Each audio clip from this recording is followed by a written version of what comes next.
거룩하신 하나님 아버지, 베푸신 은혜와 사랑을 감사합니다. 저희들을 사랑하사 예수님을 이 땅에 보내시고 우리의 모든 죄를 십자가에서 구속해 주시니 감사합니다. 영원한 한날을 바라보는 소망을 갖고 살아가기 시니 감사합니다. 이 땅에서는 사명을 갖고 주의 뜻을 이루게 하시니 감사합니다. 주님, 연약하고 부족하오나 저희들을 사용하여 주시옵소서. 오늘도 말씀의 거울 앞에 서서 주의 말씀을 듣습니다. 우리 자신의 모습을 보게 하시고 깨닫게 하시고 다시금 주님을 향한 헌신의 다짐을 하는 귀한 시간으로 삼아 주옵소서. 심히 연약하고 부족한 적이 있었습니다. 주께서 붙들어 주심으로 주의 말씀을 잘 전하며 또 듣는 이나 전하는 자가 함께 주의 은혜에 거하는 귀한 시간 될 수 있도록 도와주옵소서. 함께 해주심을 믿사옵고 우리 주 예수님의 이름으로 간절히 기도합니다. 아멘. 최근에 이 미국 대통령 선거로 이렇게 뜨거운 열기를 느끼게 됩니다. 여러분 이런 얘기들을 보셨죠? 미국의 초대 대통령 워싱턴이 어렸을 때 도끼로 자기 아버지가 아끼는 이 벚꽃나무를 찍어버렸다고 합니다. 그러나 아버지가 그 워싱턴을 용서해줬다. 들어보셨죠? 선생님이 학생에게 물었습니다.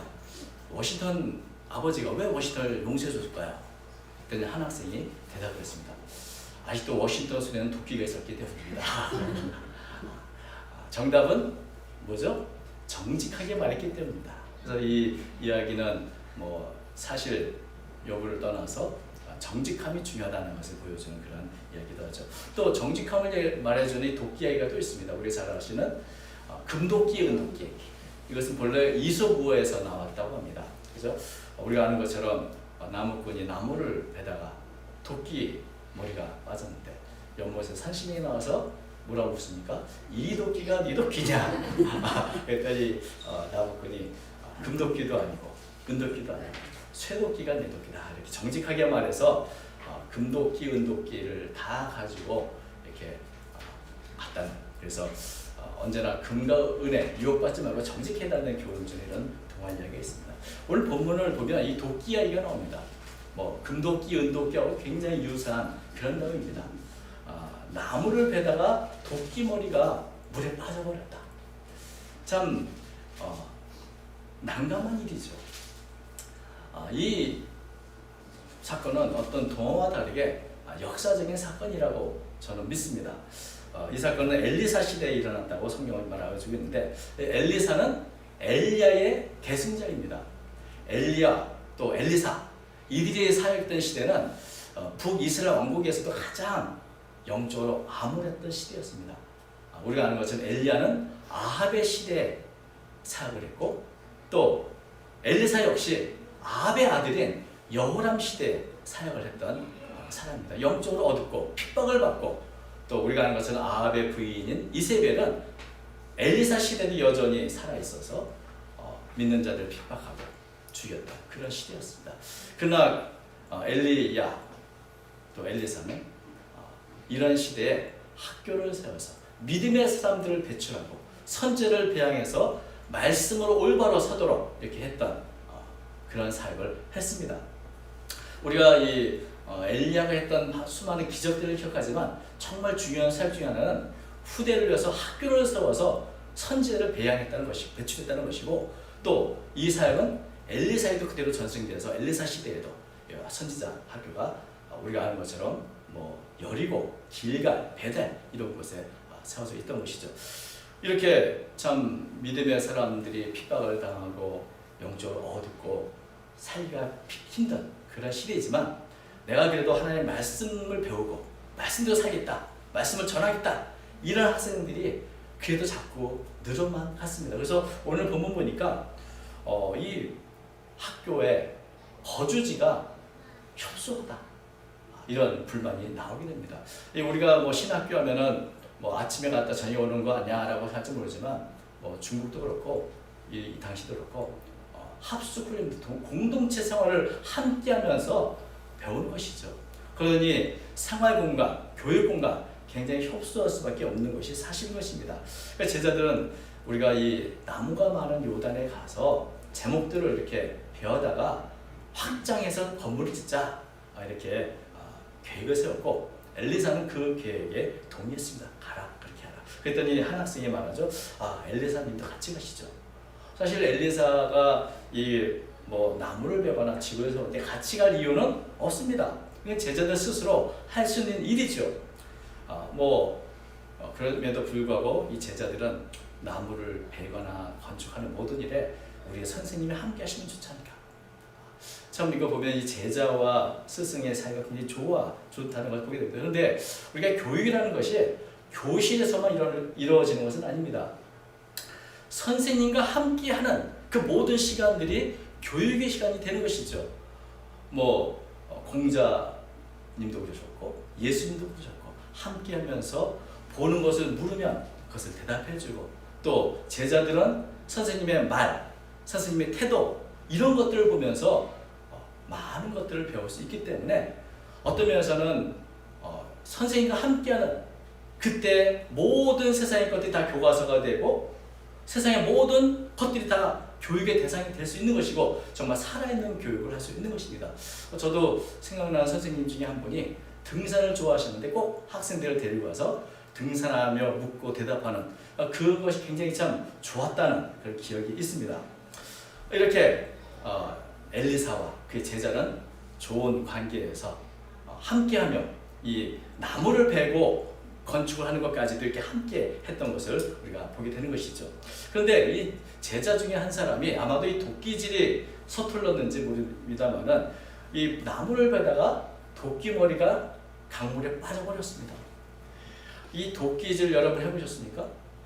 저도 몇 번 해보지 않았으나 조금만 도끼질 해보면 압니다. 도끼 머리는 잘 빠집니다. 그래서 도끼질 할 때마다 뒤로 캉탕 쳐가지고 조절해서 안전한 걸 보고 이게 도끼질을 해야지 열심히 한다고 이렇게 하다 보면 금세 도끼 머리가 빠져나오는 것은 많은 일이죠. 아주 일상적인 일입니다. 그런데 이 제자도 아무리 도끼질이 서툴렀는지 혹은 열심히 지나쳤는지 도끼날을 잘 살펴보지 않고 그냥 도끼질 하다가 도끼날이 빠져버렸습니다. 그런데 하필이면 강물에 빠져버린 것이죠. 여러분 강물에 빠져버린 이 도끼 머리를 어떻게 찾아올 수 있을까요? 방법은 하나밖에 없습니다. 강물에 들어가서 찾아야죠. 그런데 이 강물이 얼마나 깊은지 또 물살이 얼마나 센지 그에 따라서 굉장히 위험한 일이기도 합니다. 또는 그 깊은 강바닥에 빠져있는 조그만 쇠조각인 도끼날을 어떻게 찾을 수 있겠는가? 이게 강물에 들어가서 찾으면 된다고 생각하지만 실제로는 말처럼 쉽지 않고 어떤 면에서 불가능한 일이라고 할 수 있을 겁니다. 게다가 가장 큰 문제는 그 도끼가 빌려왔다는 것이죠. 여러분 도끼 하나 잃어버리면 어때? 라고 생각할지 모르지만 이게 기원전 880년 정도 생각하는 그런 시대이면 철기 문명이 이제 들어와서 조금 안착된 시기이지만 여전히 철기로 만든 도구가 비싼 그런 시대였습니다. 그런데 잠깐의 실수로 이 도끼 값을 배상해야 되는, 그런데 이 도끼 값을 배상할 돈이 있으면 도끼를 사왔겠죠.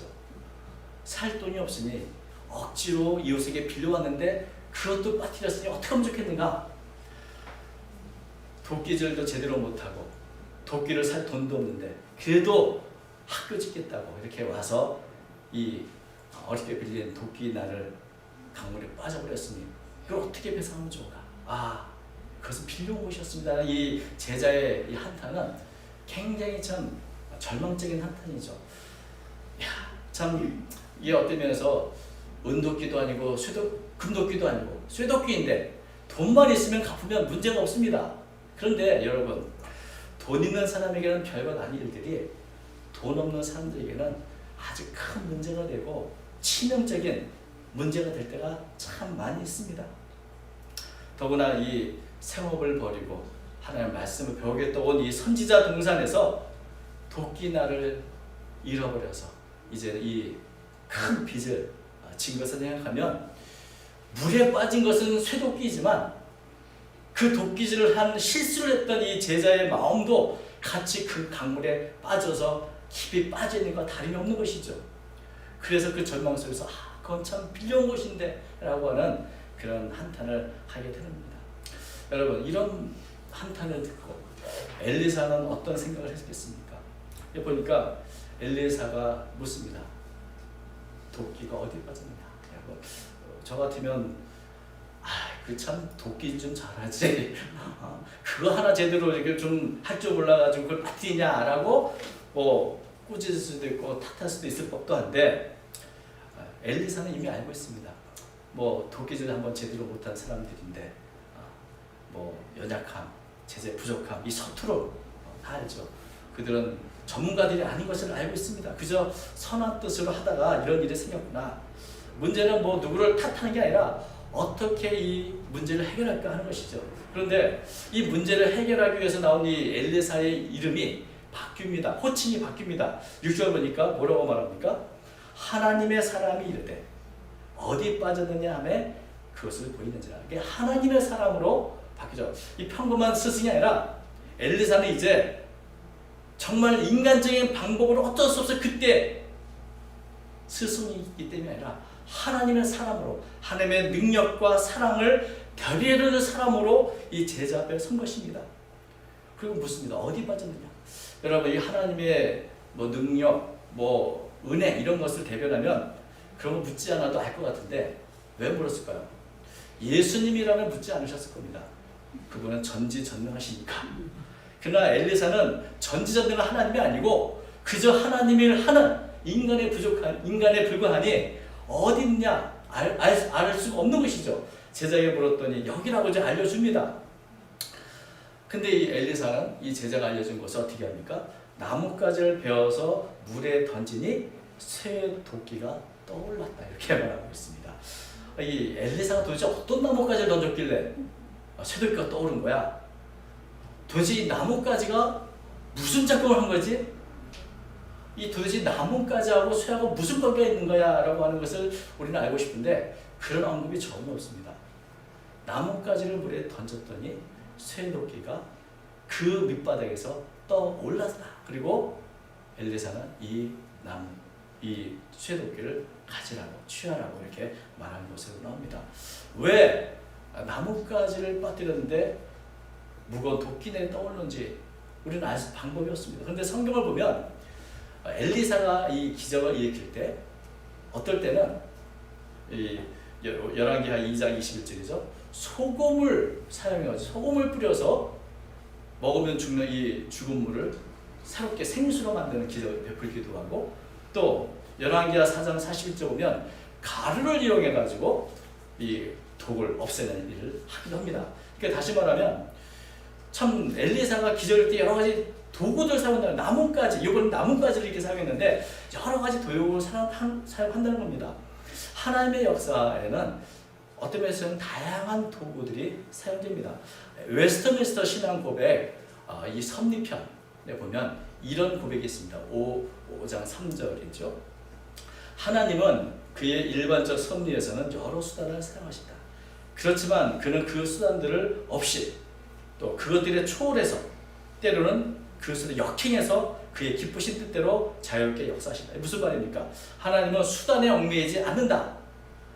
그것이 어떤 것이든 사용할 수도 있고 사용하지 않을 수 있고 때로는 거꾸로 사용하기도 하신다. 아무튼 하나님은 하나님의 기쁘신 뜻대로 자유롭게 역사하시는 분이라 하는 이런 고백이 나옵니다. 나뭇가지가 아니어도 되죠. 그것이 소금일 수도 있고 가루일 수도 있고 또 다른 것일 수도 있습니다. 여러분, 나뭇가지가 중요한 게 아닙니다. 여러분들이 나뭇가지를 엘리사처럼 강물에 던진다고 도끼날이 결코 떠오르지 않습니다. 중요한 것은 수단이 아니라 그 도구를 사용하시는 하나님의 능력이 있는 것이죠. 우리가 때때로 많은 분들이 실수하는 것 중에 하나가 이렇게 해서 기적이 일어났으니 나도 그렇게 하면 되지 않을까 라고 생각할지 모르지만 기적은 따라 한다고 되풀이돼서 일어나는 일이 아닙니다. 하나님의 능력이 임해야 그런 일들이 일어나게 되는 것입니다. 그래서 도구가 아니라 그 도구를 사용하는 하나님의 능력, 하나님의 능력으로 나뭇가지처럼 그 무거운 쇠도끼가 부력을 얻어서 또 올랐다는 것입니다. 이 쇠도끼가 물에 떠오르는 힘, 그걸 이제 부력이라고 하죠. 부력은 우리에게도 있습니다. 우리가 물에 들어갔을 때 가만히 있으면 떠오릅니다. 여러분이 몇 킬로든 다 떠오르게 되어 있습니다. 이게 부력입니다. 근데 이 쇠도끼는 사실은 부력이 없기 때문에 잠겨야 되는데 마치 나뭇가지처럼 부력을 얻어서 하나님의 능력 부력을 얻어서 또 올랐다는 겁니다. 그리고 이 떠오른 쇠도끼를 제자로 잡아라. 그래서 그 쇠도끼를 잡은 제자는 더 이상 쇠도끼를 배상할 필요도 없고 또 지금까지 큰 문제로 비탄에 빠졌지만 문제 자체가 사라져버렸습니다. 이제 뭐 도끼를 잃어버리지 않았으니. 근데 저는 이 말씀 보면서 나뭇가지를 던져 쇠도끼가 떠오르다면 금도끼와 은도끼도 좀 떠오르게 하시면 얼마나 좋았을까. 그러면 좋지 않습니까? 근데 하나님은 꼭 쇠도끼만 탁 떠오르게 하셨을까? 강물에 그 외에도 좀 가치 있는 것들이 많이 있었을 텐데 라고 생각을 하게 됩니다. 여러분, 쇠도끼를 건지고 나니까 그런 생각이 드는 것이죠. 물에 빠졌을 때 생각 없다가 물에서 건져지고 나서는 보따리가 생각나는 겁니다. 보따리까지 건져주면 참 좋은데. 여러분, 하나님께서는 왜 어떻게 보면 이 산신령 또 금도끼, 은도끼 다 주는데 왜 야박하게 쇠도끼만 떠오르게 하셨을까라는 생각이 들기도 합니다. 그러나 하나님께서는 기적을 베푸신 데는 이유가 있습니다. 물론 기적 자체가 주는 유익도 있습니다만은 가장 근본적으로 중요한 기적은 하나님이 나와 함께 하신다는 것을 알게 됐다는 것입니다. 내가 이 땅에 거칠고 험한 세상에 결코 홀로 사는 것이 아니라 하나님이 나와 함께 하신다는 것을 이 기적을 통해서 알게 되는 것입니다. 어떤 면에서 이것을 아는 것은 선지자들, 그 제자들에게 있어서는 집을 넓게 짓는 것보다 더 중요한 일이죠. 하나님이 나와 함께 하신다. 내가 절망에 빠져 있을 때 하나님 나에게 부력의 힘을 주셔서 떠오르게 하시고 내가 고민하는 문제들을 하루아침에 다 해결할 수 있는 겁니다. 여러분, 오늘 제가 주보에 한 시를 실은 어부라고 하는 시를 실었는데 거기에 이런 구절이 나옵니다. 살아온 기적이 살아갈 기적이 된다. 하나님을 경험하고 기적을 경험한 그 경험들이 거칠고 힘든 세상에도 살아갈 수 있는 희망이 되고 힘이 되어지는 것입니다. 살아온 기적이 살아갈 기적이 된다. 제자에게 또 선지자에게 바로 하나님은 이것을 배우게 하신 것입니다. 어찌 보면 오늘 본문은 정직하라는 이야기가 아니라 가난하고 실수하고 어설픈 믿음의 사람이 어떻게 그렇게 거칠고 험한 세상을 살아갈 수 있는가 하는 이야기입니다. 그것은 정직한 그 이상의 이야기죠. 어려운 시대, 선한 의도일지라도 우리는 실수하고 또 때론 넘어지고 때론 난 도무지 일어날 수 없다. 깊은 강물에 빠지는 쇠도끼처럼 그야말로 다시는 재기할 수 없다는 그런 절망감에 살아갈 수도 있습니다. 그러나 하나님은 연약한 성도와 함께 하시고 쇠도끼를 물속에서 떠오르게 하신 것처럼 우리에게 부력의 힘을 주어서 우리로 하여금 거친 세상에 더 이상 머물지 않고 떠올라 힘있게 살아가게 하는 힘을 주시는 분이라는 것입니다. 권능의 부력, 은혜의 부력을 하나님 모든 성도에게 베풀어 주고 계시다. 그래서 이 이야기는 뭐 큰 집을 그래서 잘 지었다고 끝나지 않고 그 도끼를 잡은 것을 끝납니다. 왜? 그 하나님이 떠오르신 그 쇠도끼를 잡는 순간 나도 아무리 거칠고 힘든 세상일지라도 살아갈 수 있다. 큰 집이 아니어도 살아갈 수 있다는 희망을, 믿음을 가지게 되었기 때문입니다. 이것이 바로 엘리사와 그의 제자들이 가장 힘들고 어려웠던 영적인 암흑기를 살아갈 수 있었던 비결이었던 것입니다. 어느 시대든 쉬운 시대는 없습니다. 우리가 코로나19로 참 어려운 시대를 살지만 돌아보면 시대마다 참 어려운 고비들이 많이 있었습니다. 여러분, 분명한 것은 성도는 어느 시대 어떤 어려운 형편에 있다 할지라도 결코 절망거리에 빠지지 않는다는 것입니다. 환경을 보고 문제를 보면 깊은 수렁에서 다시는 헤어나지 못할 것 같은 그런 성도들의 모습이지만은 그러나 어떤 자리에 있어서도 성도는 다시 일어납니다. 중국의 역사에 문화혁명이 있었습니다.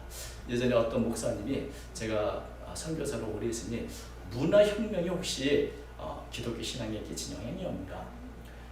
문화혁명 시기 20년의 동란은 모든 신앙이 금지되고 핍박을 받던 시대였습니다. 여러분, 그러나 그때 성도의 수는 숨어있는 가운데 마치 누룩이 온 동네를 퍼지는 것처럼 중국 전체 얼마나 많이 부흥하고 일어났는지 모릅니다. 그것은 1980년대 개봉을 해보니 그렇게 죽은 줄 알았던 성도들이 오히려 수만 배의 모습으로 각 곳에서 가정교회를 세우고 있다는 것이 드러난 것을 알 수 있는 것입니다. 그래서 오히려 문화혁명 동안에 신앙이 더 순수해졌고 그리고 점조직화되어서 누구도 간섭하지 않는 가운데 성도들은 여전히 마치 쇠도끼처럼 떠오르는 쇠도끼처럼 그 시대를 살아가고 있었다. 여러분, 이것이 어느 시대나 어떤 어려운 시대나 성도들이 살았던 비결이고 오늘 우리가 또 살아가는 비결이기도 한 것입니다.